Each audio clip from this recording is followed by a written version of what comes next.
তো বন্ধুরা, আজকে আমি জীবনে প্রথমবার শ্রাবণ মাসে সোমবার করতে চলেছি। ঠিক আছে, এটা আমার লাইফে প্রথম। শিবরাত্রি করেছি দুবার, হ্যাঁ, দু বছর 3 বছর করেছি শিবরাত্রি। যেটা করতে বলে যে শিবরাত্রি শ্রাবণ মাসের ব্রত ধরলে আর ছাড়তে নেই। তো শ্রাবণ মাসের ব্রত আমি জীবনে ফার্স্ট টাইম করছি। তো এখন অব্দি জল ঢালিনি, এখন 1টা 1:30টা বেজে গেছে, এখনো জল ঢালিনি। এবার যাবো।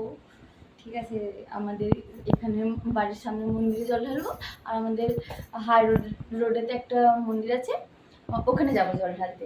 আমার বোনেরও আসার কথা ছিল, একসাথে জল ঢালবো ভেবেছিলাম, কিন্তু আসেনি। সেই জন্য আমার মনটা খারাপ হয়ে গেছে, যদি আমি একা একা আজকে জল ঢালতে যাবো। তো আমাকে কেমন লাগছে অবশ্যই বলো। এটা আমার জীবনে প্রথমবার শ্রাবণ মাসের সোমবার। আমি প্রথমটা লাস্টটাই করবো, বাদবাকিগুলো করবো না, কারণ আমি করতে পারবো না সবকটা। তো আমি চেষ্টা করেছি করার, জানি না